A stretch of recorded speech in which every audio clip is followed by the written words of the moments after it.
कि जाति सूचक गाली दे रहा है, बोल रहा है कि चमार दुसाद तुम लोग क्या कर रहे हो, तुमको जहाँ जाना है तुमको जहां जाना है जाओ, डीआईजी तक जाओ। तो डीआईजी के पास ही मैं जाऊंगा। पोस्टमार्टम रिपोर्ट जो है वो कल तक में आ जाएगा और उसके बाद डीआईजी साहब से मिलूंगा, क्योंकि एसपी साहब भी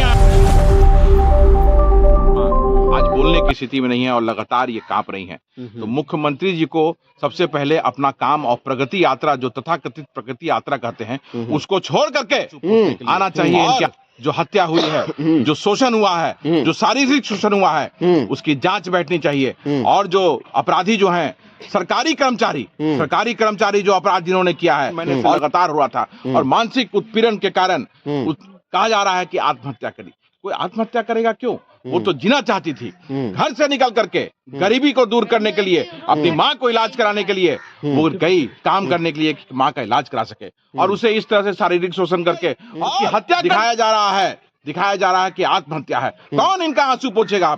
सरकार का पहला कर्तव्य था कि जो लोग इसमें शामिल हैं उनकी गिरफ्तारी होती, जांच होता, इनको अनुदान मिलना चाहिए। तो पहला, मैं आश्चर्यचकित नहीं हूं, इसलिए आश्चर्यचकित नहीं हूं कि पूरे बिहार में हम घूम रहे हैं और हर जगह पुलिस प्रशासन जो है अपराधियों को बचाने का काम कर रहा है। हमारी बहनों की अस्मत को लूट करके उनकी हत्या कर दी जा रही है और हमारे नवयुवक भाई, पासवान भाई, रविदास भाई, उनके खून से ये बिहार सरकार और बिहार की पुलिस जो है वो उन्हें बचाने का काम करती है, शील्ड करने का काम कर रही है। और हम लेकिन उसके पीछे जब बुलंदी से आवाज उठाते हैं तब मजबूरन पुलिस को काम करके न्याय देना पड़ता है। और यहाँ भी अगर थाना समझ रहा है, जो कनीय पदाधिकारी हैं, कि गुहार लगाएंगे और गुहार लगाएंगे कि उनकी राधिका की माँ को, राधिका के परिवार को न्याय मिल सके।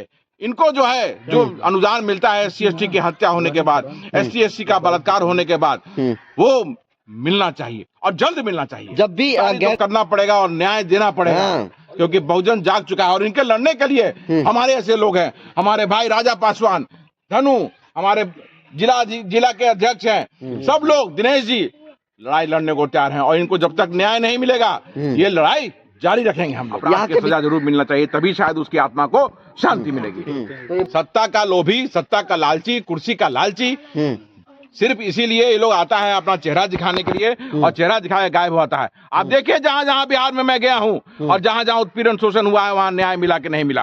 औरंगाबाद में आप मेरे साथ गए थे, देखा हमने कैसे थाना इंचार्ज को सस्पेंड कराया हमने और उससे कार्रवाई करनी पड़ी। पारू में हमारी बहन रूपा को उसकी हत्या कर दी गई थी, वहां भी पुलिस का ऐसे ही ढुलमुल रवैया था, लेकिन पुलिस को कार्रवाई करनी पड़ी क्योंकि हम लोगों ने दबाव दिया। और यहाँ भी आप निश्चिंत रहिए, आपका भाई, आपका बेटा आदित्य पासवान खड़ा है आपके साथ, आपका भाई राजा पासवान, दिनेश जी, धनु, सब लोग यहाँ खड़े हैं और आपको न्याय जरूर मिलेगा। मैं ये वादा करके जा रहा हूँ, आपको घबराने की जरूरत नहीं है। जो आपका नुकसान हो गया, जो लॉस हो गया, बेटी चली गई, जो बच्ची चली गई, उसे तो हम वापस नहीं ला सकते हैं। सत्यम प्रताप जो है वो सीधा अपर थानाध्यक्ष जो है उसने कहा कि कोई गिरफ्तारी इसमें नहीं होगी। बताइए कि जाति सूचक गाली दे रहा है, बोल रहा है कि चमार दुसाद तुम लोग क्या कर रहे हो, तुमको जहाँ जाना है जाओ, डीआईजी तक जाओ। तो डीआईजी के पास ही मैं जाऊंगा। पोस्टमार्टम रिपोर्ट जो है वो कल तक में आ जाएगा और उसके बाद डीआईजी साहब से मिलूंगा, क्योंकि जो एसपी हैं यहाँ के वो भी आए थे, लेकिन कार्रवाई अभी हो नहीं रही है कोई। और मुझे लगता नहीं है कि ये जो कनीय पदाधिकारी हैं, थाना जो है